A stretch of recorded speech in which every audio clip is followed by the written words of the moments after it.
Hello guys, welcome sa bago nating episode ng Arduino training series natin. So ngayon, ito ay episode 7.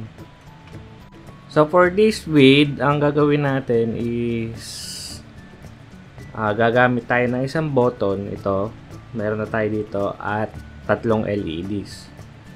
So, nililinaw po natin na ito pong ating mga video tutorials na ito ay for beginners na wala pa masyadong alam sa pagpo-program ng Arduino. So, para ma-fast track yung kanilang learning, ito ay isang reference, itong video tutorial natin para mas mabilis silang matuto ng ating basics ng Arduino. So for this tutorial, ang gagawin natin is yung button debounce.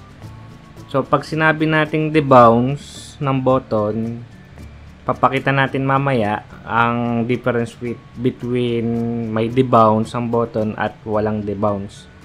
And also, gagamitin natin yung button para itoggle ang mga LEDs. Pag pinipindot natin, lilipat siya ng pwesto kung alin yung nakailaw na LEDs. So, for this tutorial, gagamit din tayo ng panibagong function, which is ang tatawagin natin itong switch case, and a little bit of arrays. So, medyo maraming terms ito kumpara dun sa ating mga unang tutorials.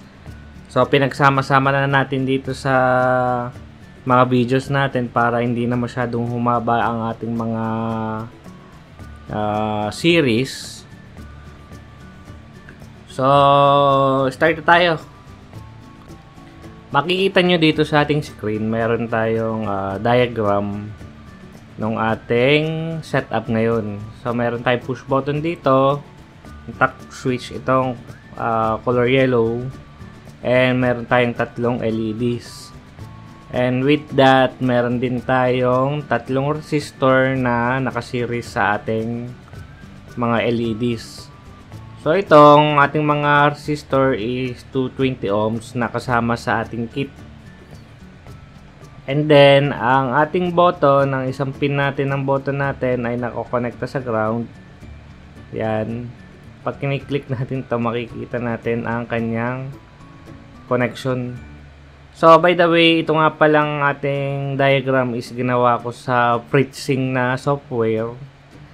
So, kung naghahanap kayo ng paggagawa nyo ng diagram nyo or simulation, pwede rin itong FreeSync. Medyo may konting bayad lang ito, pero worth it naman yung inyong binabayad. So, itong another pin natin ng push button, kung makikita nyo sa screen nyo, nakakonekta siya sa pin 11. Yan. And then, itong ating LEDs na red sa pin 10. Ang green ay pin 9 and ang yellow ay pin 8. Tapos, itong resistor natin, nakakonekta yan sa ground lahat. And then, sa other side ng LED natin. So, kung hindi nyo pa kabisadong polarity ng LEDs natin, pwede nyo balikan yung ating mga naunang mga tutorials kung paano ba gamitin itong mga LEDs. Okay, for the diagram, yun na lang muna ang ating gagawin. So, okay. So, ang next nating gagawin is the program. Naisip ko na mas maganda siguro kung mag-start tayo from scratch since para ma-differentiate natin yung ating mga kinocode na lines. So, unang-una, ang gagawin natin is mag-initialize tayo ng mga variables na mag-hold ng pins ng ating mga nakakonect. So, in this case, meron tayong LEDs at saka push button. So, unahin natin ang push button. So, int push button was to nakakonect siya sa pin 11. And then for the LEDs, since magkakasunod yung pins niya, pwede na nating i-introduce ang ating array, which is ganito ang pagano niya. So yun ay LEDs, bracket lang tayo, square bracket, and then kung ilan yung LEDs, and then yung curly bracket natin, dito ngayon natin ilalagay yung mga pins niya. So meron tayong yung red LEDs natin is nasa pin 10 separated by comma, yung green na LED pin 9, and then yung pin 8 yun yung ating yellow na LED. So okay, itong paggamit naman ng array na ito, tingnan natin dito. So sa void setup natin ay i-initialize natin kung input or output ba yung ating mga pins na ito. Ang push button natin ay siya ay input. So ang gagawin natin, push button input pull up.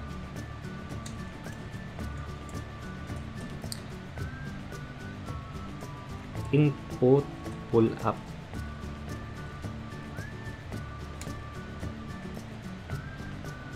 And then yung ating mga LED siya ay output. Itong input pull up na discuss natin ito sa last na mga videos natin about Arduino training. So kung medyo hindi kayo kabisado pa dito, might as well na panoorin nyo rin yung mga last videos natin sa playlist na ito para malaman nyo ang kaibahan ng input and input pull up. For the LEDs naman, gagamit tayo ng for loop. Int I equals to 0, I is less than 3, since 3 yung ating LEDs. I plus plus. So medyo alam na naman siguro to kung napanood niyo yung ating mga last na tutorials, yung mga for loop, mga loops natin. Pin mode, LED, I, output.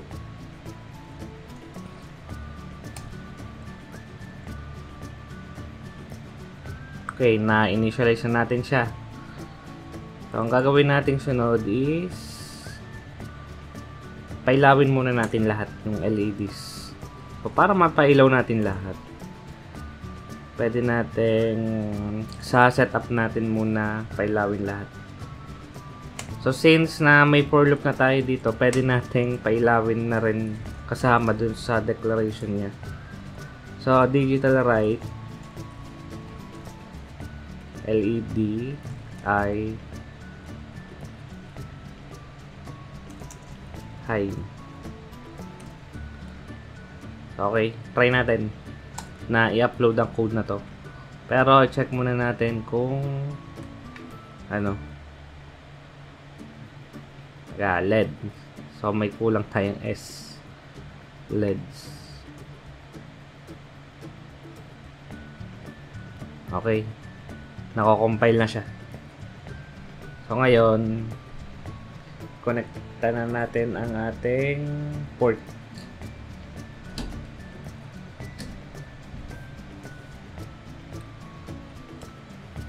And then select natin yung port natin yan, then upload. So dapat iilaw lahat ng LEDs. Okay, nailaw na lahat ng ating LEDs. Tatest natin kung okay pa itong ating setup. Okay, so ang target natin is mapailaw 1 by 1 yung ating mga LEDs gamit itong toggle na button natin. So lagyan natin ng isa pang variable dito ng mode. Itong mode, variable ko lang to na kapag ang mode ay equals to 0 ay wala nakailaw, 0. Lagyan natin ng comment. All LEDs off. Kapag 1,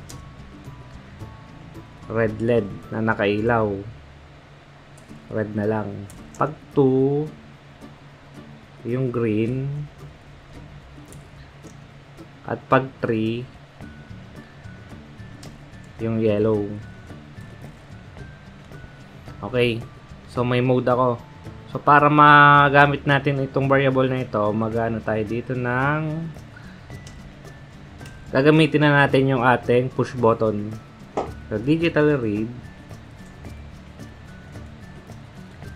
push button,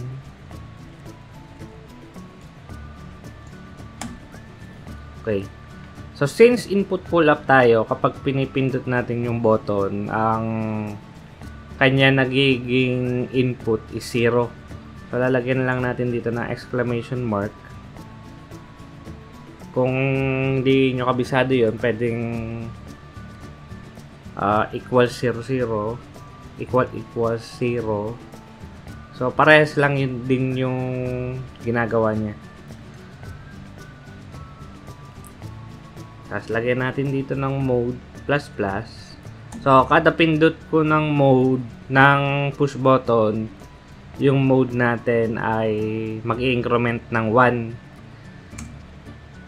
So, para malimit lang natin yung ating mode na variable into hanggang 3, lalagyan natin dito ang if mode is greater than 3,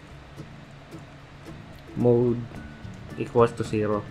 So, kapag na lampasan na yung 3, babalik yung mode natin sa 0. Okay?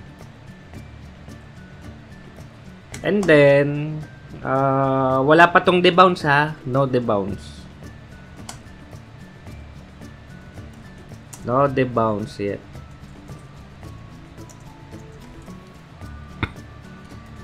And then, gagamit tayo ngayon na switch case. So, switch case,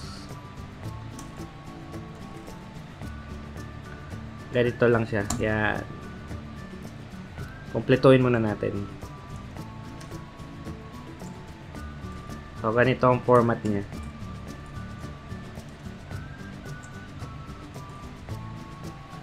So, basically, ang ginagawa ng So basically ang ginagawa ng switch case natin is binabantayan niya yung kanyang variable, in which in our case yung mode. Kung ang mode niya is equals to 0, dito siya papasok. So lalagyan pa natin dito ng mga lines of code kung ano i-execute niya. So ang mode natin kasi ay hanggang 3 ang ating sinet.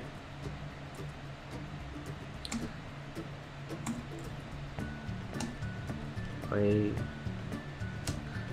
Pwede nyong sundin muna itong ang aking ginagawa dahil ng itong format ng ating switch case. So, pag ang case natin ay 0, ang mangyayari, pag for loop ulit tayo, int I equals to 0.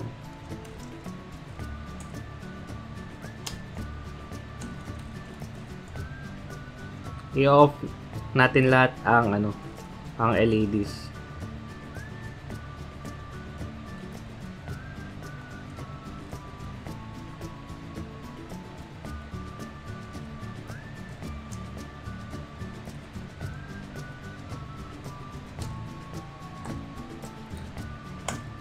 So, kapag case 1, ang nakailaw natin ay red.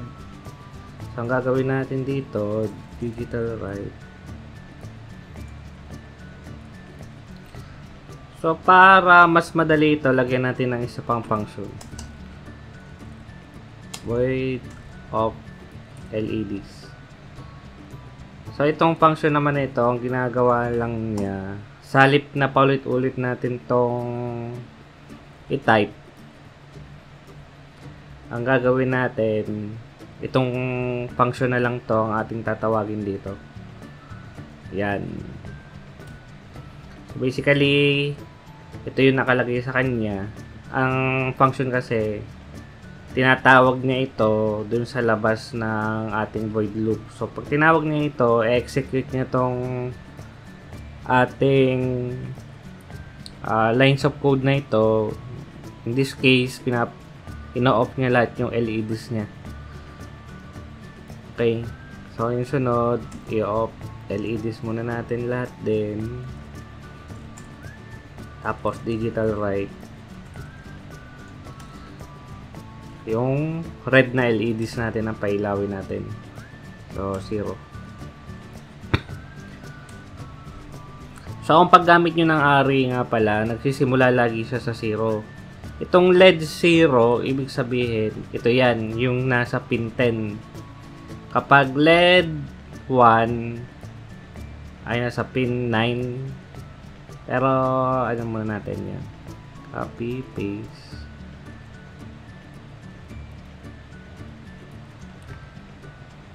Zero, 1, 2. So 3 siya.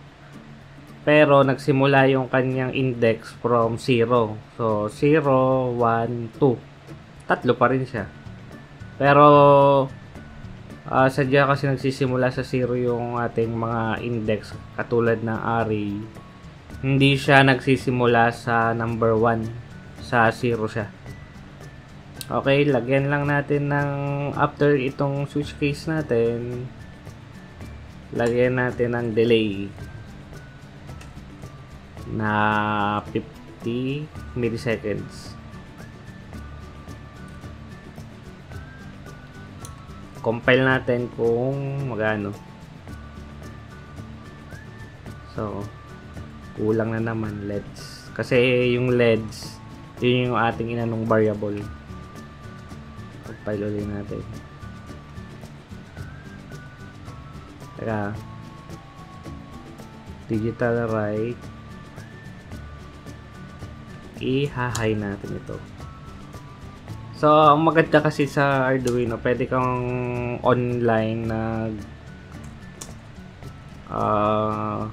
nag-e-edit. Kapag na-upload mo ito, ay makikita mo na kagad yung output natin. So, okay na. Na-compile na natin, then i-upload natin.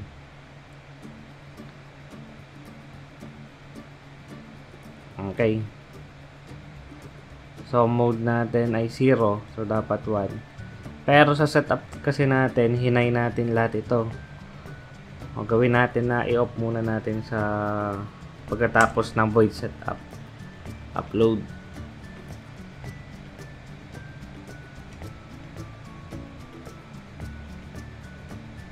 Bakit buhay pa? Off ang LED.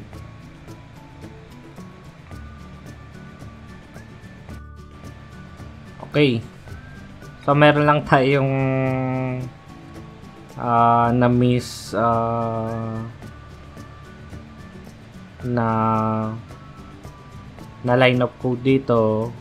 Ito, nakaganito lang ito kanina. Then, ganito dapat yung ating nasa for loop. Kapag ang I natin is less than 3, papasok na sa loop. So, okay. Upload natin ito. So, kung hindi kayo sigurado, pwede nyo gamitan ng serial monitor ang ating Arduino. Pero,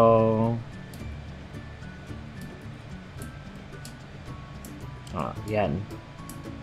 So, ang nangyayari kapag walang debounce, pag isa mong pindot, hindi mo mahuli kung saan mo patitigilin. Yan.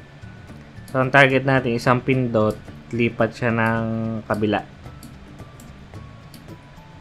Yan o. So, basically, ang ating pinaka-simple na debounce. So, ito, debounce segment. Is lalagyan natin ng delay. So, pagpalagay na 500 milliseconds. So, ito ang pinakasimple pero hindi siya yung pinaka-efficient na ano lang debounce. So, ito ngayon, yan. Ating debounce. Ang ating upload na natin, tingnan natin ang difference.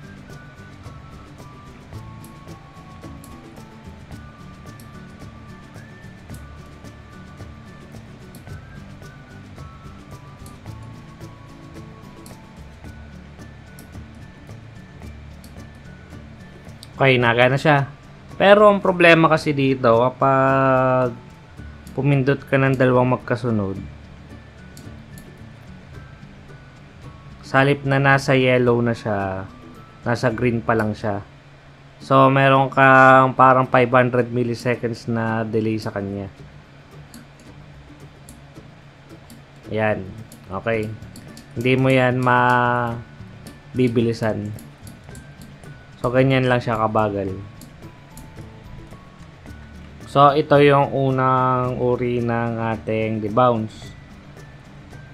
Pero, try natin na mas madali naman ito. Para 50 milliseconds.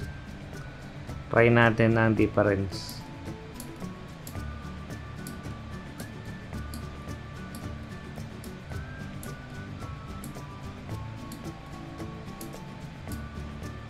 Medyo naluwag kasi itong push button, pero kung makikita nyo, pag hinold natin yung button, dire-diretso siya. So, kapag 500 milliseconds naman to, upload ulit natin. I-hold natin itong button, tingnan natin ang difference. Ayan.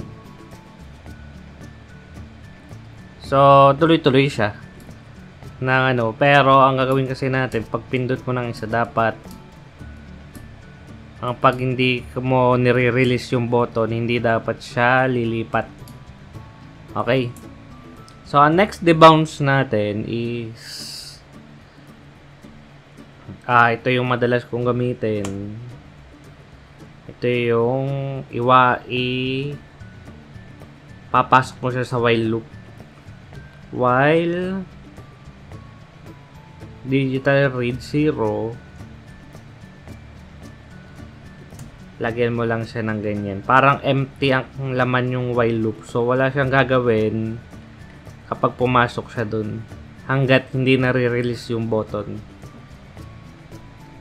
So, try natin sa code. Sa actual.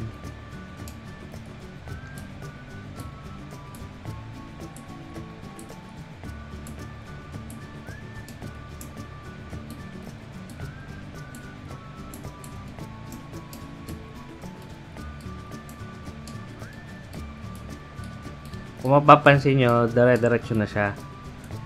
Yan.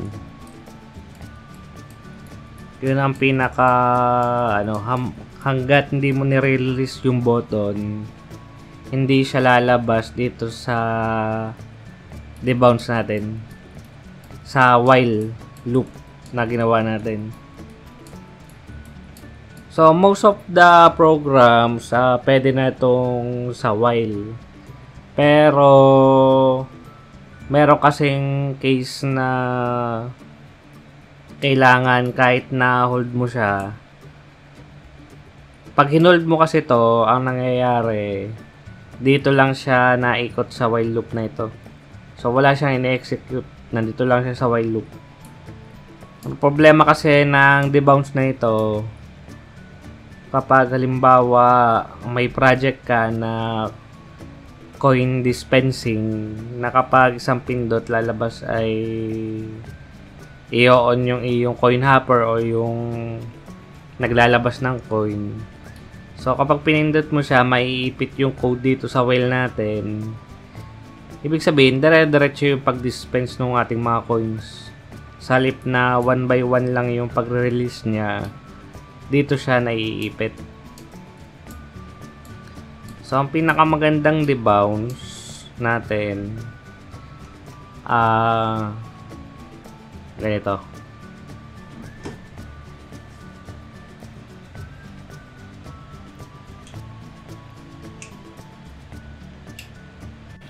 ito na yung ating third debounce na ginawa.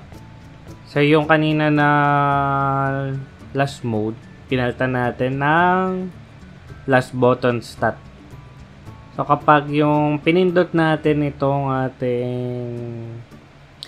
push button, ang mangyayari sa kanya, ang kanyang last button stat is 1. Ngayon, kapag nirelease yung push button, if digital read, itong isa, pag pinindot, diba, ito 0, yan. May exclamation mark. Tapos ito, walang exclamation mark. Ibig sabihin ito yung hindi nyo pinipindot. Kapag nirelease nyo yung button, ang magiging last button stat niya is equals to 0 na. Ngayon, kung ang scenario natin ay pinindot natin to, ulit, minsan may noise pa rin to eh. Pero mas magandang lagyan natin ng delay ito maya-maya. Yan. Hinold natin itong button natin. So, habang naka-hold tong ating button, papasok siya dito sa yung una natin pag-hold dito. Tapos, meron tayong yung ampersand. So, ibig sabihin ito ay yung AND. And, ang last button start is equals to 0. Parang shortcut lang siya na may exclamation point. So, parang ganito siya. Yan. Equals to 0. Ang ibig sabihin. So, para ma-shortcut natin, lalagyan lang natin na exclamation point dito. Ibig sabihin yung last button stat natin ay equals to 0. Ngayon, kung pagpindot natin ng una, ang last button stat niya is 1. Hindi natin tinatanggal yung pagka-hold natin sa button. Ibig sabihin, hindi siya papasok dito kasi yung last button stat natin is 1. Ngayon, ito, ang kailangan niya is, ang last button stat niya is 0. Yun yung ibig sabihin ng ampersand dito. Ang ibig sabihin niya, AND. So, ibig sabihin ng AND, kailangan itong dalawang condition na to, itong digital read push button equals to 0, at sa itong last button stat equals to 0, ay dapat parehas true. So, ibig sabihin, nasunod itong dalawang condition na to bago siya makapasok sa if statement na to. Since yung last button stat natin is equals to 1, hindi siya papasok sa if statement na to unless i-release natin itong button natin para yung last button stat niya maging equals to 0. So, ibig sabihin, yung loop natin, kapag ang ginawa natin ay ganitong debounce, continuous pa rin yung loop natin dito. Hindi siya natigil. So, pwede natin pabilingkin itong mga LEDs natin kung gusto natin nang walang aberya dun sa operational loop. Okay, guys. So, kapag nirelease natin itong button, nandun pa rin status niya, pag pindot natin, lipat na siya. Okay. So, tingnan natin ang difference kung ang gagawin natin is pabiblinkin natin itong LEDs na ito. Depende sa mga debounce nating ginamit. So, kung depende kasi sa program nyo kung anong debounce na gamitin nyo. Ito kasing debounce tree natin, ito ay ginagamit kung kailangan yung code mo is continuous na nire-read ang mga inputs nyo. Pero kung hindi nyo naman kailangan na LEDs lang na palipat-lipat, meron kasing cases na hindi na kailangan ang debounce nyo ganun ka-efficient. Kaya minsan yung iba, delay lang yung kanilang debounce na ginagamit o kaya itong while na debounce. So, pablinkin natin itong ating LEDs para makita natin ang difference, okay? So, para mapablink natin, lagyan natin ito ng ito lang. Copy, paste.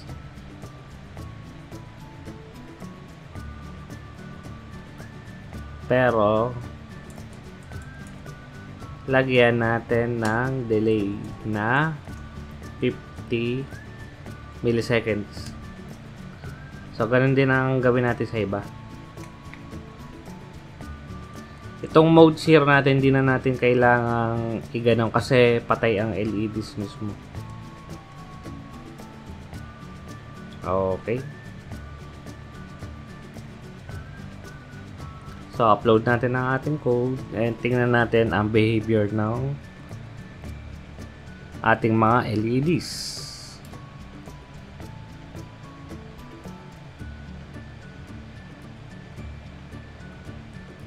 Taga, naluwag kasi ito eh. Yan, naka-hold ako. Tapos release, hold, release, hold, release. So, nagbi-blink yan. Bagalan natin ng konti. Gawin natin 100.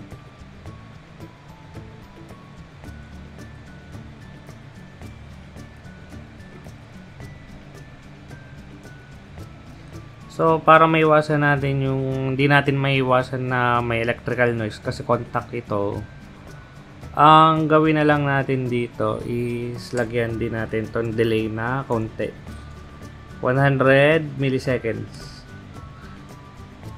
para magkaroon siya ng konting allowance sa pag pinindot natin ito. So, okay. Una. Dalawa. Tatlo. Patay. Una. Pangalawa. Pangatlo. So, mas stable na yung ating mga LEDs. So, try natin gamitin yung ating itong debounce na dalawa natin. Kung mapapablink natin itong ating LEDs. So, asin muna natin to. Then, alisin natin ito.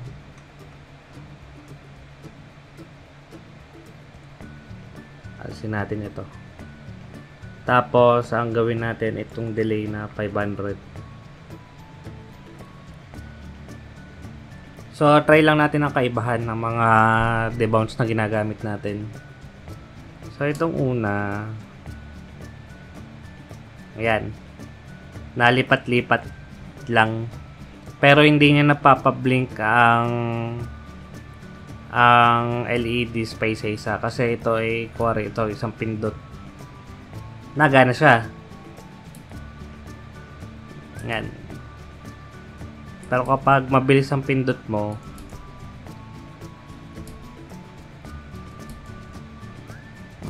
hindi siya ganun ka-responsive. Yan o. Halimbawa, ganito ang pindot natin. Okay. So, try muna natin itong while naman. Upload natin. Tingnan natin ang difference.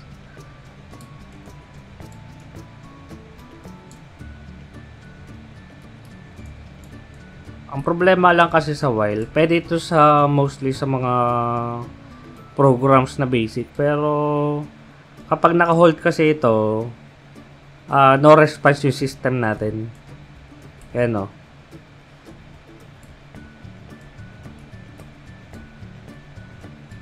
Compare natin dun sa huling debounce natin, which is, balik natin yung huling debounce. Upload. Okay, upload na.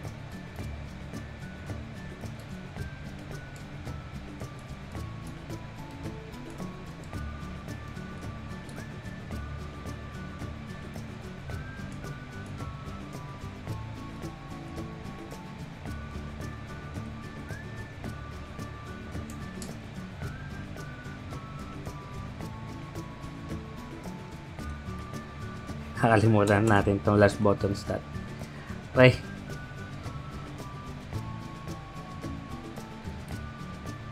Yan. Kahit mabilis kang pumindot, responsive yung iyong LEDs. Yan o. Kahit naka-hold, ina-execute niya yung blink niya. So, ibig sabihin running siya.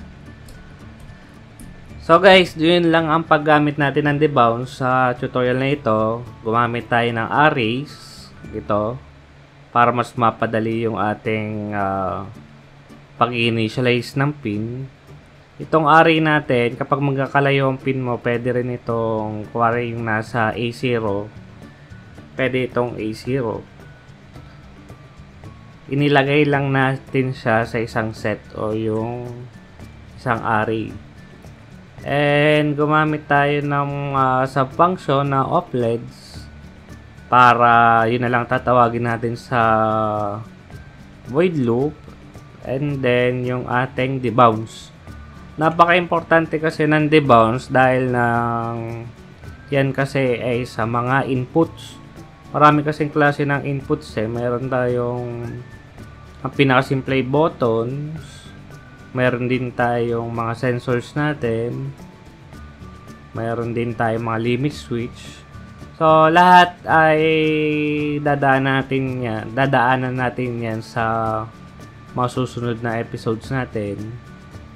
Pero, since ito ay for basic lang, ang ginagawa natin dito is pinatitibay lang natin ang foundation sa Arduino programming natin. So guys, sana may natutunan kayo, and if you like to be notified kung mayroong bagong tutorials, please subscribe to our channel, and marami pa to guys. So yun na muna guys. Thank you and bye bye.